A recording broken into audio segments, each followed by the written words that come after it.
அனைவருக்கும் வணக்கம். இன்னைக்கு நம்ம பேச போற செய்திங்கிறது எந்த விதமான செய்தி ஊடகங்கள்லையுமே ஒரு சின்ன துண்டு செய்தியை கூட வெளிவராத அளவுக்கு மறைக்கப்பட்ட ஒரு செய்தியா இருக்கு.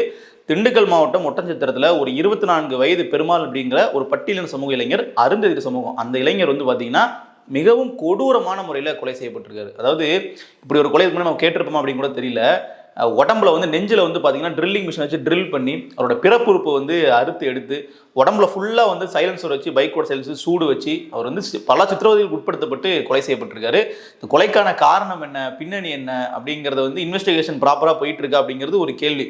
போலீஸ் தரப்புல இருந்து விளக்கமாக வந்து என்ன கொடுத்துருக்காங்க அப்படின்னா, ஸ்ரீதர் அப்படிங்கிற ஒரு நபர் வந்து பார்த்தீங்கன்னா இவர் கூட வந்து ஓரண செயல்கள் இருந்தார். ஸோ அதன் ஏற்பட்ட தகராறின் காரணமாக அவர் வந்து கொலை செய்து விட்டதா அவர் மேலே வந்து கேஸு. ஸோ இப்போ அவரை வந்து பார்த்தீங்கன்னா நீதிமன்ற காவலில் வச்சுருக்காங்க. ஆனால் பாதிக்கப்பட்ட அந்த நபர் இருக்காங்களே பெருமாள், அவருடைய குடும்பத்தினர் வந்து என்ன சொல்கிறாங்க அப்படின்னா, இல்லை இந்த கொலையில் எங்களுக்கு சந்தேகங்கள் இருக்குது, இதில் வந்து வேறு சம்மந்தப்பட்ட நபர்கள் வேறுன்னு சொல்லி அமைச்சர் சக்கரபாணி அவர்களுக்கு சம்மந்தப்பட்ட ஒரு 4 பேரை வந்து கை காட்டுறாங்க. ஸோ இந்த வழக்கினுடைய தன்மை வந்து இப்படி தான் போயிட்டு இருக்கு. இது ஒரு மர்மமாகவே இருக்குன்னு வச்சுக்கோங்களேன். இந்த சம்பவம் நடந்தது கிட்டத்தட்ட ஜனவரி 30 அப்போ கிட்டத்தட்ட ஒரு மாதம் வந்து முடிஞ்சு போச்சு. இது ஒரு பேசு பொருளாகவே ஆகவே இல்லை. இதை நம்ம ஏன் எடுத்து பேச வேண்டியது இருக்குது அப்படின்னா, ஒரு அருந்ததி சமூகத்தை சார்ந்த ஒரு இளைஞர் ஒரு பட்டியல் சமூகத்தில் இருக்கார் அப்படின்னா அவர் மீது ஒரு கொலைவெறி தாக்குதல் நடக்குது அப்படிங்கும்போது கூடுதல் கவனத்தோட அதை அணுக வேண்டிய தேவை இருக்குது. எல்லாரோடையும் சமம் மாற்றுக்கிறது இல்லை. ஆனால் இந்த மாதிரியான மரணங்கள் வந்து பார்த்தீங்கன்னா ஒரு சாதிய ரீதியிலான ஒரு பார்வை இருக்கும். இவருடைய உயிர் வந்து பார்த்தீங்கன்னா பெரிய அளவில் வேல்யூ பண்ணப்படுறது இல்லை சமூகத்தில். அப்போ அப்படி ஒரு சிக்கல் நடக்குது அப்படின்னா அதற்கு கூடுதல் கவனம் கொடுக்கணும். அதுக்கு வந்து பார்த்தீங்கன்னா கூடுதல் முக்கியத்துவம் கொடுக்கணும். நாங்கள் வந்து சமூக நீதி போற்றக்கூடிய அரசு, நாங்கள் சமூக நீதியை நாங்கள் தான் பாதுகாக்கிறோம் அப்படின்னு பேசுகிறாங்க இல்லையா, அந்த கட்சிகள் கூட கூட்டணி வைத்திருக்கக்கூடிய பட்டியலின சமூக மக்களின் உரிமைக்காக பேசக்கூடிய தலைவர்கள் எத்தனை பேர் குரல் கொடுத்துருக்காங்கன்னு பார்த்தீங்கன்னா செய்தியாக கூட அவர்கள் வந்து கருதலை. இது எந்த இடத்துலையுமே இதை கண்டித்து வந்து ஒரு பதிவு போடல, ஒரு ஆர்ப்பாட்டம் நடத்தல, போராட்டம் நடத்தல, மௌனிச்சு அப்படி கடந்து போகிறாங்க. பிசிகா கூட இதில் பெரிய அளவில் எந்த விதமான அவருடைய எதிர்ப்பையும் வந்து பதிவு பண்ணல. அங்கே இருக்கக்கூடிய அங்கே லோக்கலில் உள்ள நபர்கள் வந்து பார்த்தீங்கன்னா இந்த பிரச்சனை குறித்து வந்து வீடியோ வெளியிடும் போது, இது குறித்து கருத்து தெரிவிக்கும் போது என்ன பண்ணுறாங்க அப்படின்னா, அவர்களுக்கு மிரட்டல் போகுது. இதை பற்றி நீ பேசக்கூடாது, பேசினா வந்து உடனே நாங்கள் தீர்த்து கட்டிடுவோம் அப்படின்னு அந்த பேசக்கூடிய நபர்களுக்கு மிரட்டல் விடுறது மட்டும் இல்லாமல் அந்த பாதிக்கப்பட்ட குடும்பம் இருக்கு இல்லையா, அவர்களே வந்து பார்த்தீங்கன்னா காவல்துறை தரப்புல வந்து விசாரணைக்கு ஒரு சரியான முறையில் சம்மன் கொடுக்கப்பட்டு விசாரிக்காம சும்மா வந்து நீங்கள் விசாரணைக்கு வாங்கன்னு சொல்லி வெளியே கூப்பிடுறாங்க. அவர்கள் வந்து பயந்துக்கிட்டு வீடியோ வேற வெளியிடுறாங்க. நேற்று நம்ம வீடியோ போட்டதுக்கு அப்புறம் இங்க லோக்கல் இருக்கக்கூடிய காவல்துறை அதிகாரிகள் இவங்களை வந்துட்டு மிரட்டிக்கிட்டு இருக்காங்க. இப்போ ஒரு காவல்துறை அதிகாரி கூப்பிட்டு இவங்களை இன்வெஸ்டிகேஷனுக்கு வாங்க, ஆர்டிஓ வந்திருக்காரு, தாசில்தார் வந்திருக்காருன்றாங்க. 30 நாளா நீங்க எங்க போயிட்டீங்கன்னு தெரியல. பட் எதுவா இருந்தாலும் நல்ல விஷயம் தான், இப்போ நீங்க வந்துட்டீங்க. ஆனா இவங்க எல்லாருமே வராங்கன்னா நீங்க ப்ராப்பர் சம்மன் கொடுங்க. இவங்க யாரு மேல குற்றச்சாட்டு வைக்கிறாங்களோ அவங்கள விசாரணை பண்ணுங்க நான் கேட்டுக்கிறேன். எதனால இந்த பிரச்சனையை வந்து எங்கேயுமே நம்மளால தேடி தெரிஞ்சுக்க முடியல, சமூக வலைதளங்கள்லயோ முக்கியமான செய்தி ஊடகங்கள் கூட செய்தியா மாறல அப்படிங்கிறது உள்ளபடி நமக்கு ஒரு மர்மமாவே இருக்கு. நிச்சயமா வந்து இதை விசாரித்து இதனுடைய வெளிப்படைத்தன்மையோட இப்போ ஒரே ஒரு நபர் ஸ்ரீதரனை கைது பண்ணியிருக்காங்க இல்லையா, அந்த நபர் வந்து கைது போதாது, இல்லை சந்தேகங்கள் இருக்கு அப்படிங்கிறது அந்த குடும்பத்தினுடைய வாதமா இருக்கு. அப்போ இதில் முழுமையான ஒரு விசாரணை வந்து வேணும். இதில் வந்து பார்த்தீங்கன்னா இந்த பிரச்சனையை வந்து ஒரு மக்கள் மத்தியில் ஒரு பேசு பொருளாக இருக்கணும் அப்படிங்கிறது தான் நம்மளுடைய ஒரே நோக்கம். இதில் கூடவே இன்னொன்று என்ன அப்படின்னா, இந்த பிரச்சனையில் அந்த கொலை செய்ததாக ஒரு 4 நபர்களை வந்து அங்கே உள்ள நபர்கள் குற்றம் சாட்டுறாங்க இல்லையா, அவர்கள் எல்லாருமே வந்து நிறைந்த கஞ்சா போதையில் இருந்ததாக சொல்லப்படுது. நீங்கள் தொடர்ச்சியாக நீங்கள் எடுத்து பாருங்களேன், பகுஜன் சமாஜ் கட்சியினுடைய தலைவர் ஆம்ஸ்ட்ராங்ல இருந்து தொடர்ச்சியாக வந்து முக்கிய பிரமுகர்களாக இருக்கட்டும், இல்லை தமிழ்நாடு நடக்கக்கூடிய பல்வேறு கொலைகளாக இருக்கட்டும், எல்லாத்துக்குமே அடிப்படை காரணமாக இருக்கிறது கஞ்சா போதை. குடிபோதைன்றது வேற தனி, இது கஞ்சா போதைங்கிறது அளவுக்கு அதிகம் இப்போ சமீப காலமாக ரொம்ப அதிகரிச்சுட்டு இருக்கு. அதை வந்து அரசாங்கம் கண்டுக்கிறாங்களா, இல்லை அதனுடைய தாக்கத்தை புரிஞ்சுக்கிறாங்களான்னு தெரியல. அது அப்படியே வந்து ஒரு கிரே ஏரியாவே அது போயிட்டு இருக்கு. அதை பற்றி பெருசாக வந்து இவர்கள் வந்து கேர் பண்ண மாதிரி தெரியல. ஆனால் அதுதான் வந்து அனைத்து கொலைகளுக்குமே ஒரு அடிப்படை காரணமாக இருக்கு. இப்போ நேற்றைய தினம் வந்து பார்த்தீங்கன்னா கடலூரில் 2 பெண்கள் வந்து இருசக்கர வாகனத்தில் போயிட்டு இருக்காங்க. கூடவே இன்னொரு பைக்கில் வந்து 2 பசங்க வந்து ஆபாச வார்த்தையை சொல்லி திட்டுறாங்க இந்த ரோட்டில் போயிட்டு இருக்கிற பொண்ணுங்க விரட்டி போய் அந்த பையனை பிடிச்சி அடின்னு அடித்து ஊரெல்லாம் சேர்ந்து வந்து பார்த்தீங்கன்னா அந்த பசங்களுக்கு எதிராக நின்று இந்த பொண்ணுங்களை வந்து சேஃப்கார்ட் பண்ணதுக்கப்புறம் பேட்டி கொடுக்குறாங்க. இந்த மாதிரி அந்த பசங்க எங்களை போய் தப்பான வார்த்தைகள் பேசினாங்கன்ட்டு அதை வந்து நியூஸ் சேனல் எடுத்து போடும்போதே அதில் போடுறாங்க, கஞ்சா போதில் இது இளைஞர்கள் சொல்லி அதில் போடுறாங்க.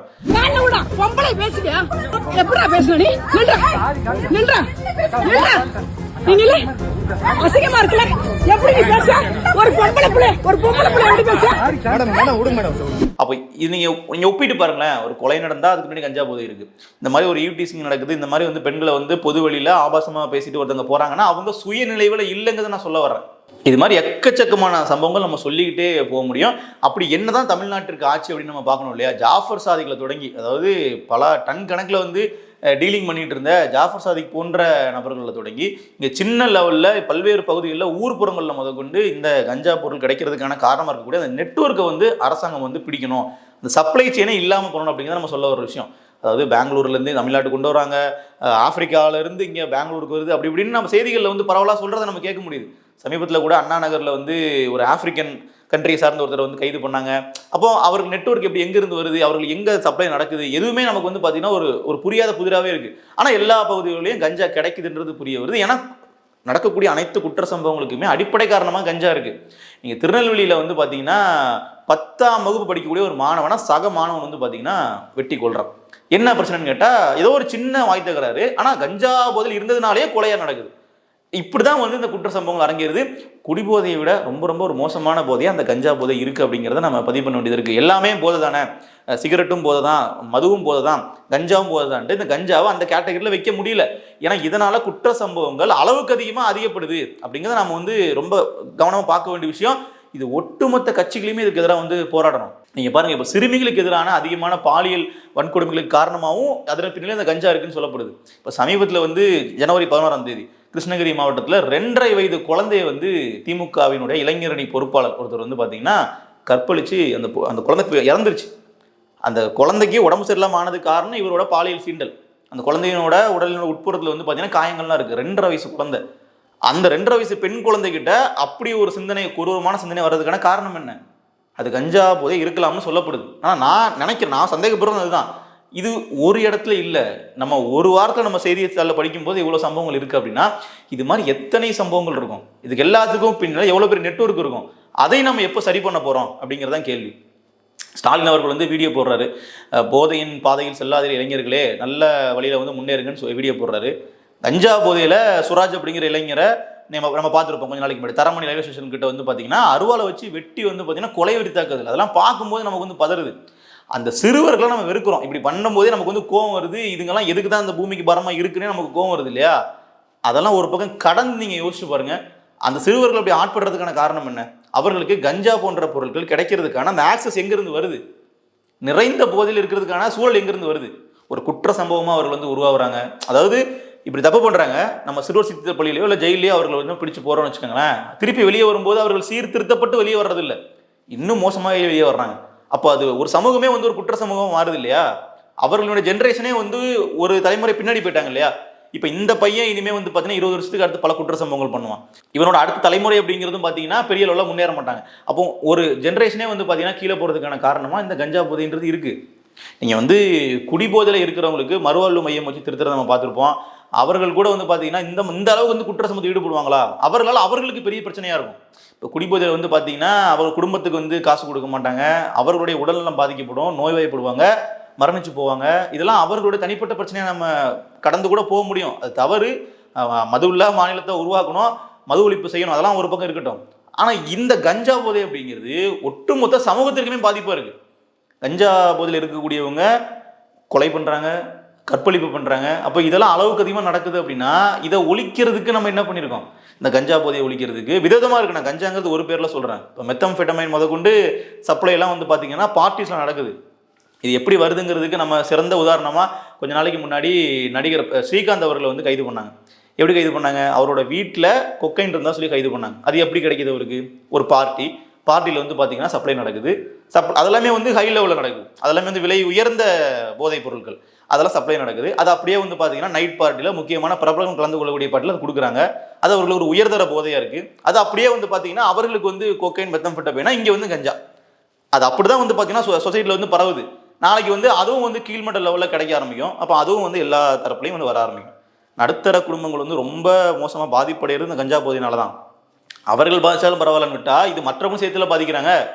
நீங்கள் வந்து அன்றைக்கி ஒரு ஜொமேட்டோ ஊழியர் வந்து பார்த்தீங்கன்னா கஞ்சா போதையில் இருந்து 4 இளைஞர்கள் வந்து பார்த்தீங்கன்னா வெட்டுறாங்க. இது சொல்லிக்கிட்டே போகலாங்க. நீங்கள் ஒரு செய்தியுமே எடுத்து பாருங்கள், கஞ்சா போதையில் இருந்தார்கள்னு வார்த்தை வந்துக்கிட்டே இருக்குது. இப்போ இவ்வளோ தூரம் சீரியஸாக எடுக்க வேண்டிய விஷயத்த எப்படி நம்மளால் கடந்து போக முடியுது? இல்லை அதை பற்றி தனிப்பட்ட முறையில் எப்படி வந்து கவலைப்படாமல் எல்லாருமே கடந்து போக முடியுது? இதை வந்து கட்சி கடந்து நீங்கள் அதிமுகவோ பிஜேபியோ எதிர்கட்சியோ எல்லாருமே சேர்ந்தாச்சும் ஆளும் தரப்புக்கு நம்ம அழுத்தம் கொடுக்கணும். இன்னும் சில நாட்களில் எலெக்ஷன் இருக்கு. ஸோ இந்த விஷயங்கள் எல்லாமே எலெக்ஷன்ல எதிரொலிக்கணுங்கிறதா நம்மளோட விஷயம்.